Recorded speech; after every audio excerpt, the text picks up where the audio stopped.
이제 우리에게 허락하신 하나님 말씀을 봉독하겠습니다. 오늘 말씀은 신약성서 디모데전서 4장 13절부터 16절, 디모데후서 3장 15절에서 17절 말씀입니다.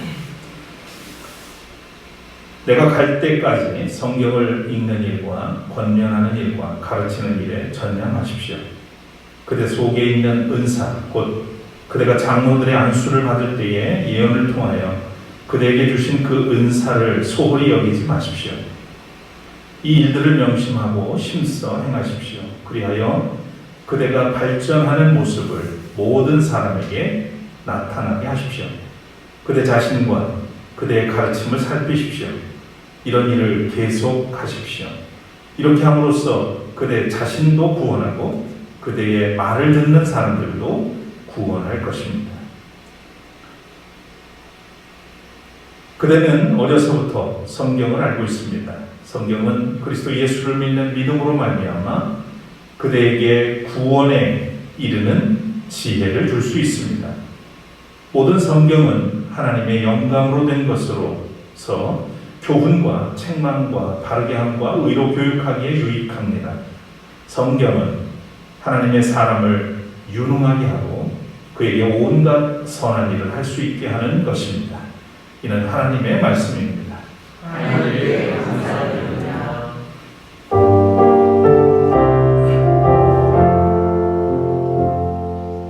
할렐루야, 할렐루야, 할렐루야, 아멘. 자리에 앉으시겠습니다.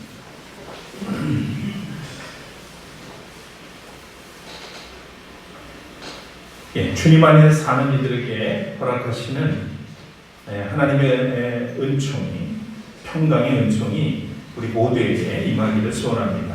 오늘은 한 책의 사람이라고 하는 제목의 말씀을 함께 나누겠습니다. 먼저 찬양 올리겠습니다.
인자하시고 성실하신 하나님, 오늘도 변함없는 사랑으로 우리를 지키시고 돌보셨다가 또 이 주일 아침에 주님 앞에 나와 예배드릴 수 있도록 인도하심을 감사드립니다.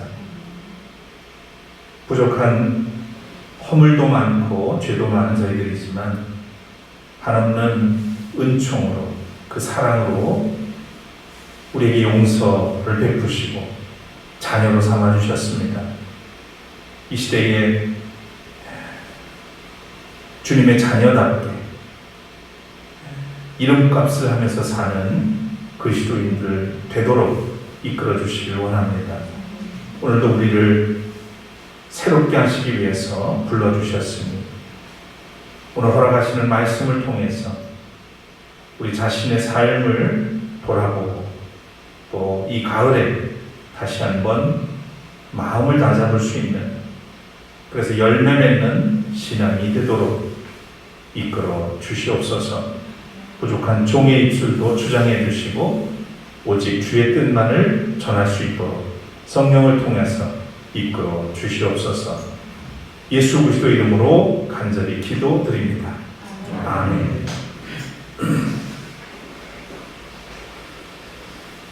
살아있는 모든 것들은 변하기 마련이죠.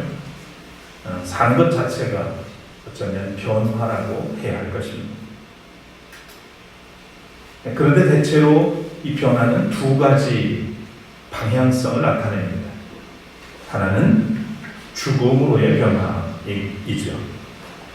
시간이 지날수록 점점 낡고 쇠하고 소멸되는 변화입니다. 다른 하나는 생명으로의 변화이죠.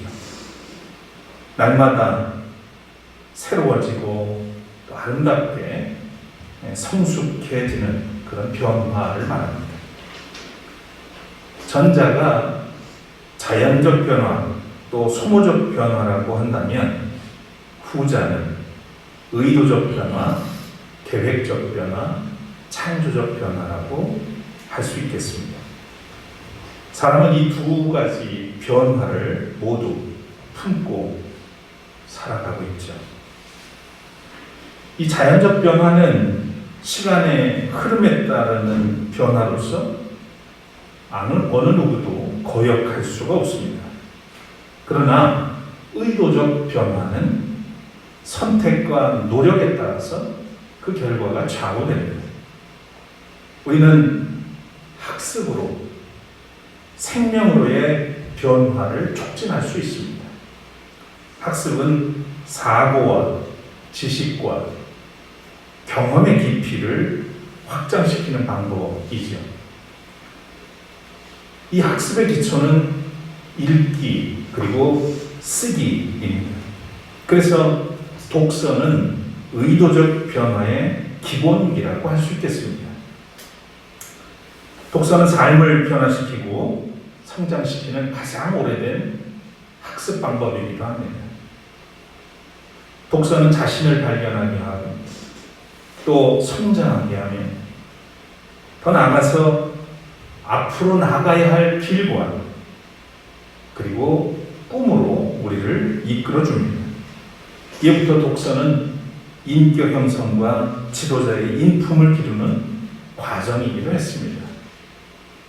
이 독서는 그런 의미에서 사람을 사람답게 살도록 도와주는 그런 방법이라고 할 수 있겠습니다.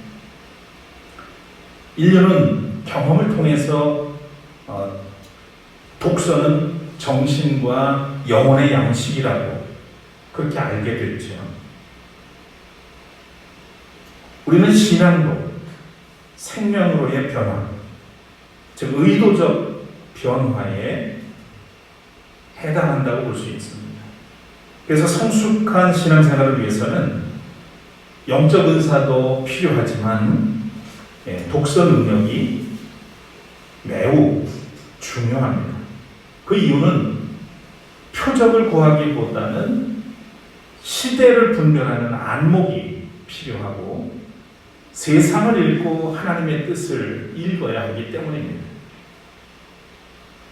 조금 더 구체적으로 설명을 드려볼까요? 하나님은 사람이 경험만 의지하고 살도록 우리를 만들지 않으셨습니다.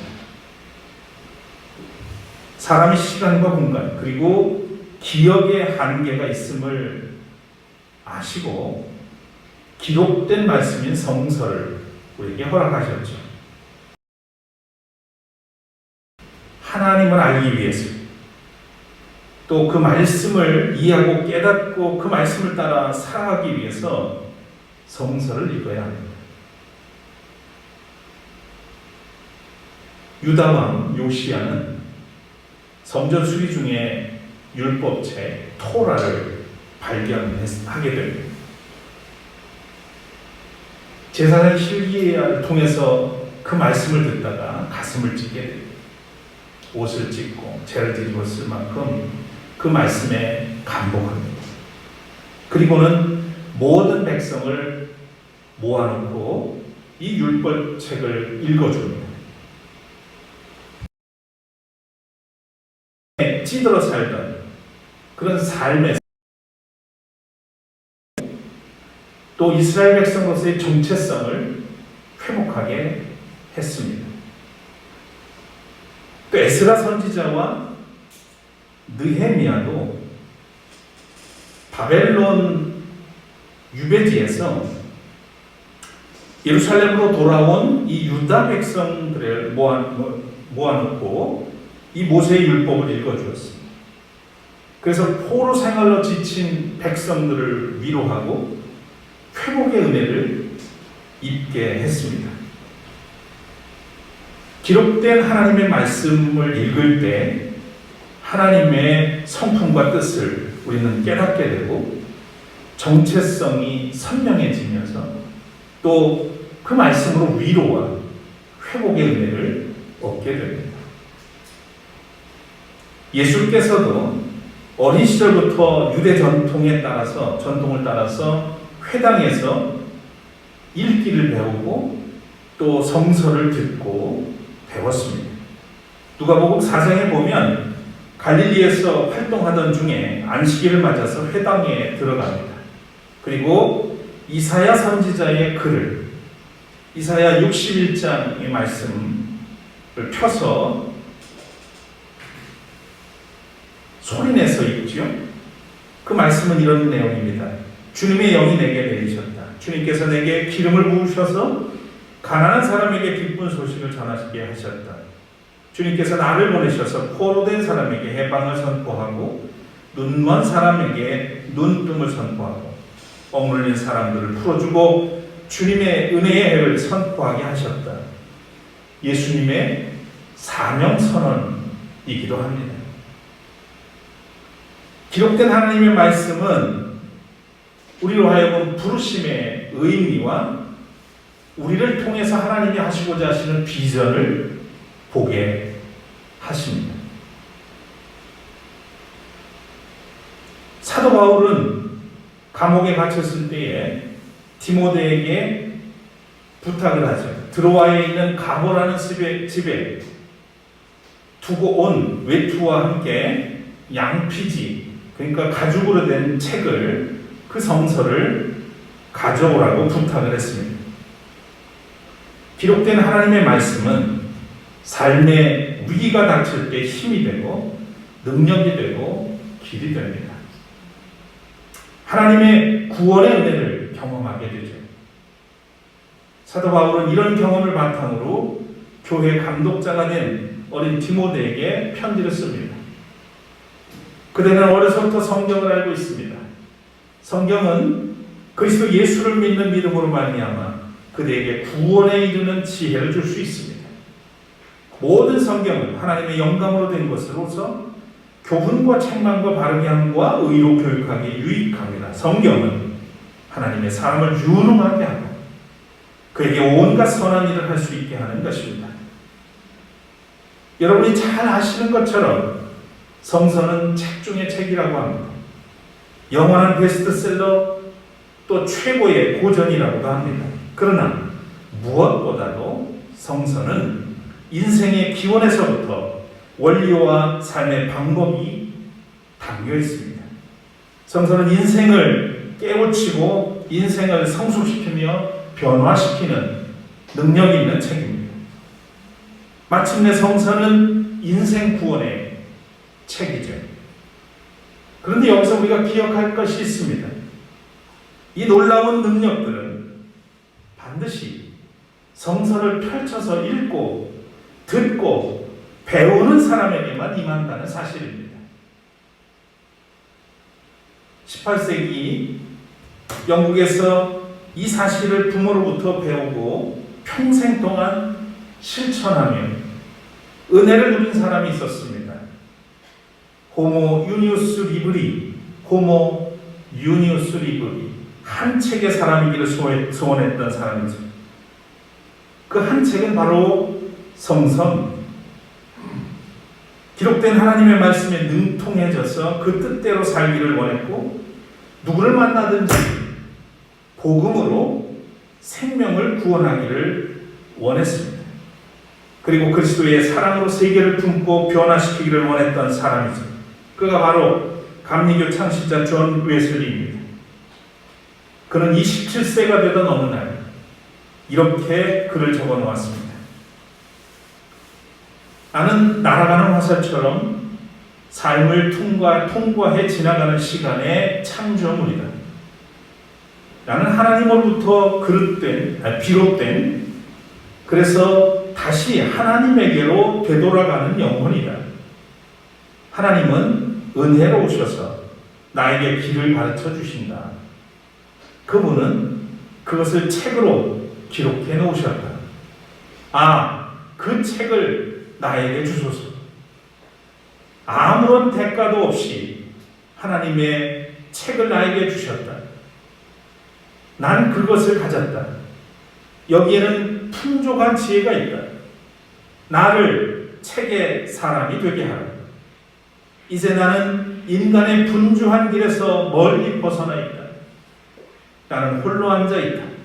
오직 하나님만이 여기 계시다. 하나님의 현존 가운데 나는 그분의 책을 열어 그 책을 읽는다.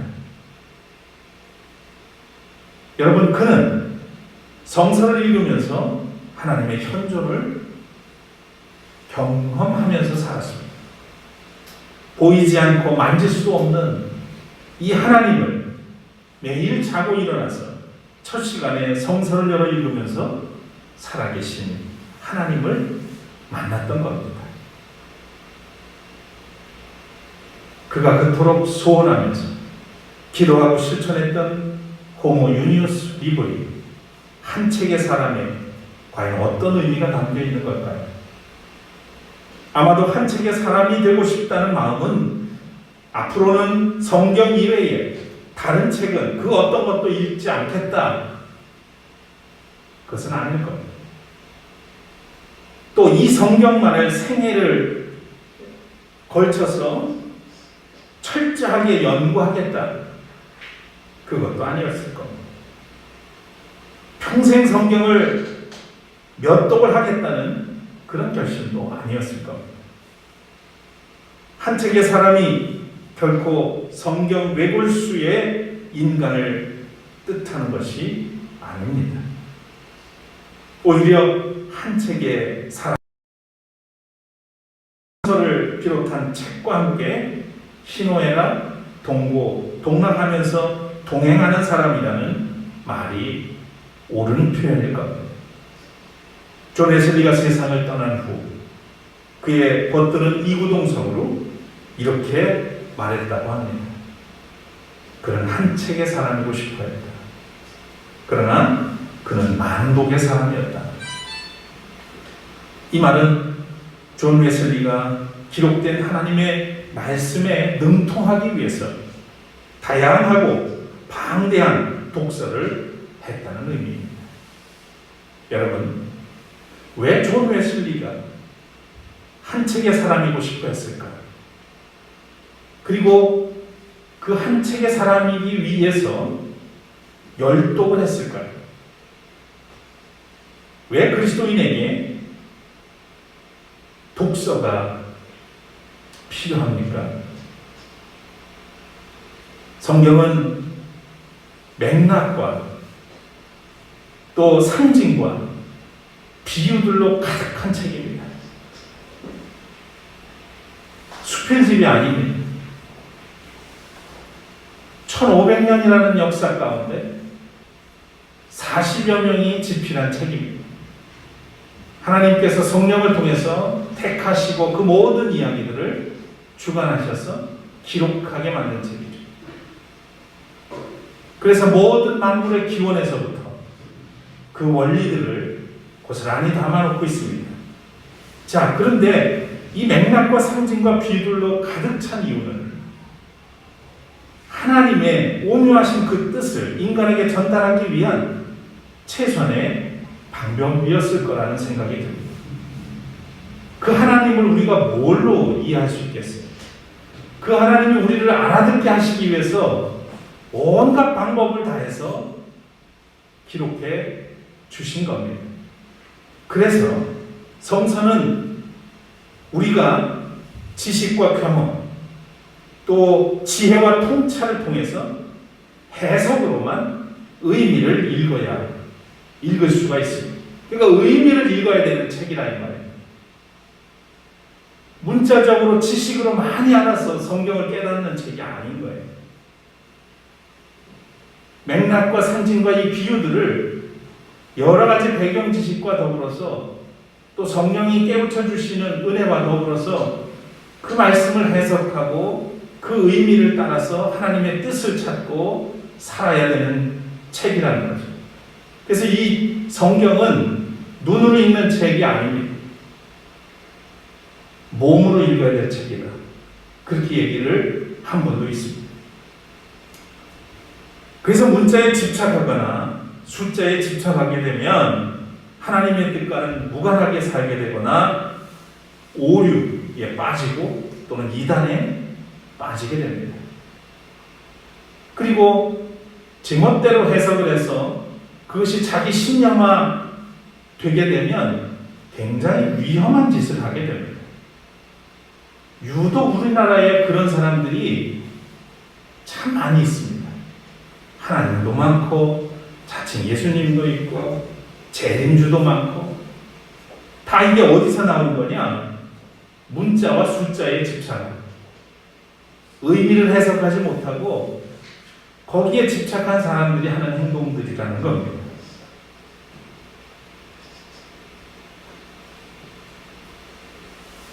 독서의 유익한 점들 그리고 가치, 독서의 가치는 뭐 여러분도 잘 아시는 내용이겠습니다만 참 다양하죠. 근데 오래전에 서울여대 기독교학과 조직신학 교수인 장경철 교수가 이 독서의 유익을 독서의 축복이라는 말로 바꿔서 이렇게 설명한 내용이 있었어요. 세 가지로 해놨는데 굉장히 저는 공감이 됐습니다. 그래서 오늘도 여러분에게 소개를 드리려고 하는데 그 첫째는 독서는 새로운 만남을 통해서 풍성한 삶의 기회를 제공한다. 이렇게 얘기를 합니다. 책을 읽는다는 것은 만남의 범위를 확장하는 것이죠. 시공간을 넘어서 책의 저자와 깊은 대화를 나누는 게 독서입니다. 우리가 다양한 책을 읽을수록 많은 만남을 갖게 되고 그걸 통해서 직접 경험하지 못하는 그런 풍부한 삶의 경험과 만남의 기회를 얻게 됩니다. 저는 요즘 예수님보다도 훨씬 전에 태어난 소크라테스의 스타일이라는 책을 읽습니다. 소크라테스를 만나고 있어요. 또 저 남미 브라질 출신의 파울로 프레이리라고 하는 교육 사상가를 만나고 있습니다. 독서는 이렇게 다양한 시공간을 초월해서 다양한 만남이 이루어지는 것이라는 거죠. 그래서 삶을 풍성하게 합니다. 두 번째는 독서는 사고의 확장을 통해서 삶을 성숙하게 합니다. 창조의 변화, 생명으로의 변화는 새로운 학습과 깨달음에서 시작되죠. 독서는 생각의 그릇을 확장시켜서 성찰과 강화를 통해서 우리에게 내면의 성숙을 선사해 줍니다. 세 번째로 독서는 언어의 확장을 통해서 삶을 변화시킵니다. 언어는 그 사람의 사상이요, 인격이고 삶의 모습입니다. 여러분 내년 대선을 잘 치르려면 지금 후보자라고 나온 사람들의 말과 행동과 몸짓들을 주의 깊게 살피셔야 됩니다. 언어가 결국 그가 살아온 인생을 다 어느 정도는 숨길 수도 있을 겁니다. 그런데 결국은 다 드러나게 됩니다. 기독교 신앙은 말씀의 신앙이죠. 그래서 복음, 복된 소리, 그것으로 영혼들을 생명으로 인도하게 됩니다. 이것처럼 언어에는 놀라운 능력이 있어요. 생명의 언어로 바꾸는 것이 바로 독서라고 할 수 있습니다. 물론 나쁜 책도 있어요. 근데 그것을 제외하고 대부분은 좋은 책들이 많습니다. 그래서 책을 읽음으로써 우리는 생명의 언어, 삶이 변화되는 그런 경험들을 하게 되는 겁니다. 그래서 독서는 생각에 영향을 미치죠. 그리고 그 생각은 마음으로 내려오게 됩니다. 그리고 마음에 담긴 것은 다시 입으로, 말로 표현되게 되죠. 그래서 독서는 좋은 언어를 말하게 합니다. 또한 말한 대로 좋은 사람이 되는 축복이 있습니다. 자, 독서의 최종 목적은 한마디로 표현하자면 존재의 변화라고 할 수 있습니다. 그래서 사도 바울은 디모데에게 또 이런 편지를 썼죠. 요약하면 이렇습니다. 우리가 다시 만날 때까지 성경을 읽는 일과 권면하는 일과 가르치는 일에 전념하라.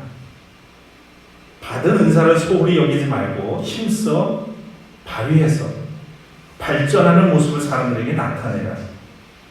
이런 일을 계속함으로써 그대 자신도 구원하고 그대의 말을 듣는 사람들도 구원할 것이다. 그러니까 성서를 비롯해서 읽고 학습하는 이 일과 하나님께서 주신 영적 은사들을 잘 활용하라는 말입니다. 믿음 생활에서 우리에게도 굉장히 중요한 문제입니다. 어떤 사람들은 은사에 빠져서 사는 사람이 있습니다. 어떤 사람은 영적 은사들을 다 배제하고 이성적으로만 신앙생활을 하려고 하는 사람이 있습니다. 우리 감리교회, 적어도 존 웨슬리 목사는 이 부분에 대해서 굉장히 18세기에서 벌써 이런 부분들을 통찰하고 가르쳐 왔습니다. 전통 경험도 중요하지만 결코 가볍게 여기지 말고 은사와 또 말씀을 통해서 바로 서는 것이 우리에게 중요하다는 말이죠.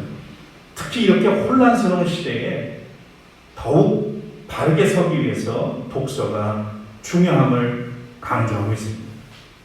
이 말씀의 그리스도인이 한 책의 사람으로서 은사와 함께 독서에 힘써야 할 이유를 분명하게 밝혀줍니다. 온전한 구원에 이르기 위해서죠.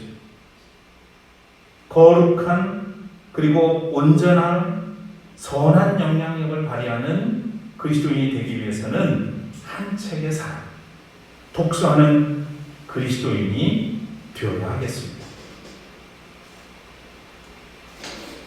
대선을 앞두고 의혹과 거짓과 허세가 난무합니다.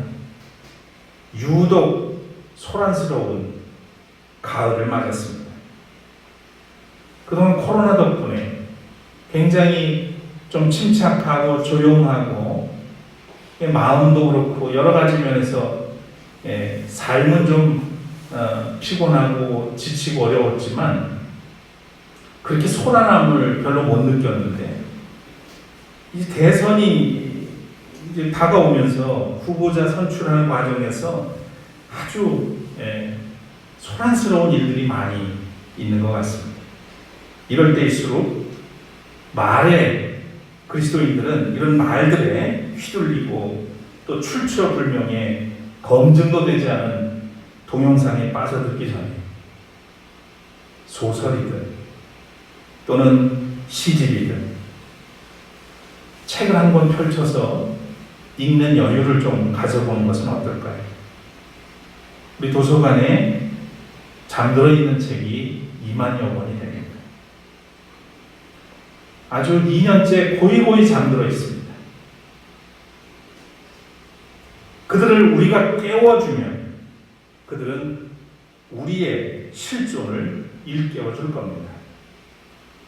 우리가 환하게 피어나는 날 어두운 세상은 거룩한 빛으로 가득하게 될 겁니다.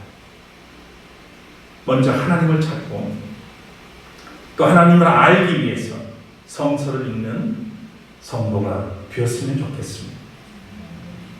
그 다음으로 성서를 의미 있게 읽기 위해서 다양한 그런 책들을 읽었으면 참 좋겠습니다. 그리고 자연의 품으로 나아가서 드넓고 푸르른 창조세계라고 하는 하나님이 새겨놓은 그 큰 책들, 그 큰 그림책을 읽었으면 참 좋겠습니다. 그렇다면 이 시대에 하나님의 뜻을 적어도 제대로 알고 참 그리스도인으로 세워지게 될 줄로 믿습니다. 독서는 거룩한 말, 사려 깊은 사고, 풍성한 언어에 축복을 입는 길이라는 사실을 기억하시고 평생 한 책의 사람으로 살아가면서 주님의 말씀은 내 발의 등불이요 내 길의 빛입니다 고백하며 사는 우리 센터 가족들 되시기를 축복합니다.